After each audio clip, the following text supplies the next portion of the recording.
in Europe and failed miserably, Yes. and had horrible race, fraud, waste, It's okay, we're abuse. following socialism from Europe here Yeah, now. so, why are, everybody think, oh, that was a great idea, yet they never advertised that it was a failed program in Europe.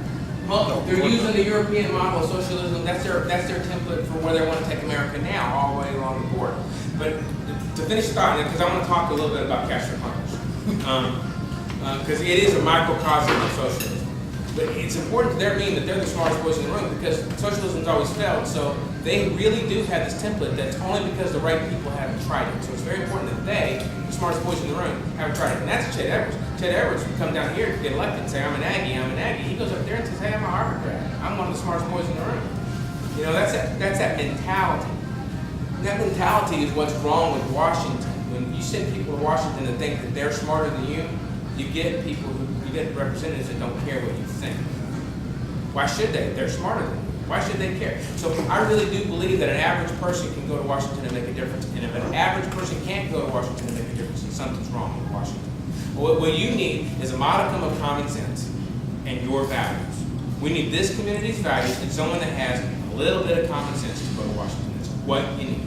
I mean, because it doesn't take very much to understand that cash for clunkers is a disaster. Now let's talk about why cash for clunkers is a disaster. Let's look at it from all across the surrounding. First off, yesterday President Obama signed a $2 billion extension of cash for clunkers, because his $1 billion idea is now $3 billion idea. Imagine this, the socialist idea is 300% over budget. But healthcare is only going to cost you $1 trillion. Yeah? Right? So it's grossly over budget. The central planners completely misplanned the idea. Imagine that. That's the first thing about cash for clunkers. The second thing is it's leaving the dealerships high and dry. Look, these dealerships have no choice but to go with cash for clunkers, because what they are desperately in need of is turnover.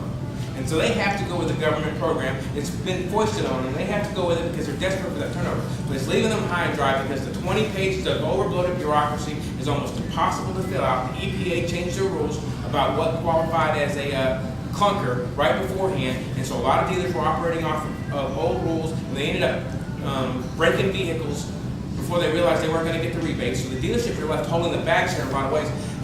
Before they could collect the rebate, they had to seize these vehicles by pouring glass, silicone into the engine and turn it on until the liquid gelled the glass and seized the engine. So they've seized these engines. In a lot of cases, they're not getting that money after they've seized the engine. So now they're having to go back to their customers and say, you owe us this $4,500. Customers can't renege on the deal because their car's already a piece of junk now.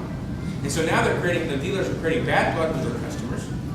They're not making a whole lot of money off this because it's all done at once. All the pent-up demand for automobiles for the next 6 months is being knocked out of the system right now. And it's cutthroat demand, so they're having to cut their prices down to the bottom line. So for the dealers, it's just hurting them. Now let's take it to the aftermarkets. They're seizing these vehicles up, so they can't be sold in the used car markets. So that's hurting the whole profitability chain. If you're poor, which socialism likes to say that it looks out for the poor, it rarely does, they just taken 220,000 vehicles off the market that would have been your next vehicle because it's what you could afford. And now you can't afford it. They say this is an environmentally green thing. The carbon footprint of making a new vehicle far exceeds the differential in these mile per gallon differences between these deals. It is not green for the environment. So that even their premise that we're saving the environment is a lie. It's a false premise.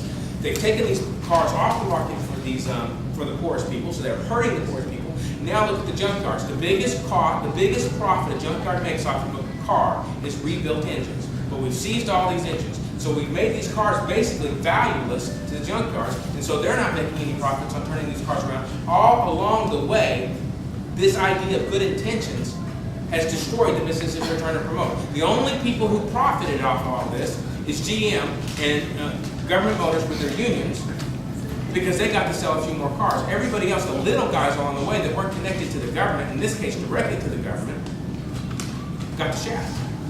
And that's socialism for you. Welcome to Obamacare. Look at cash for clunkers, and that's what you're going to do. Well, I think it goes even deeper than that, because what it really does is everyone who trades in a cash for clunkers car, okay? Well, and your trades for money. Well, okay, so let's just say customer A comes to the dealership and they've got their clunker and it qualifies for $4,500. And the second they take that $4,500 and apply it towards a reduction in their car, they've, to me, just given up what little hold they had on anything. Because now all of a sudden, it's government that's doing, you begin to feed off of the government now. I disagree. Look, that's pure capitalism. People going rushing out and getting trading their cash for clunkers is pure capitalism. If I can take a car that I know is worth $2,000 and I can get $4,500 off of it, capitalism is motivated self-interest. I now have as the individual consumer, I now have a motivated self-interest to take advantage of that. And that's my choice. That's capitalism. The consumers are being capitalists. They're looking at this situation and they are motivated with their self-interest to take advantage of this. But now, look at what we've done in that area. First off, in order to get this $4,500, we took it from you to give it to them. Secondly, this is supposed to stimulate the economy. The problem with our economy right now is, as a nation and as a people, we have borrowed too much money. And we have to deleverage some to get us back to a position of growth. So what's the Obama administration's solution to stimulus? Let's get 220,000 people to go take on a new car loan. More debt. They've been telling you all along, our society would be fine if you just spent more of your money. It's just a typical socialist. The solution is more of the problem. So we've got a problem with our economy that's debt related, and their solution is to have a bunch of people go out and take on more debt, and that's going to solve it. We're not going to spend our way to prosperity. We're not going to tax our way to prosperity. That's not how prosperity works.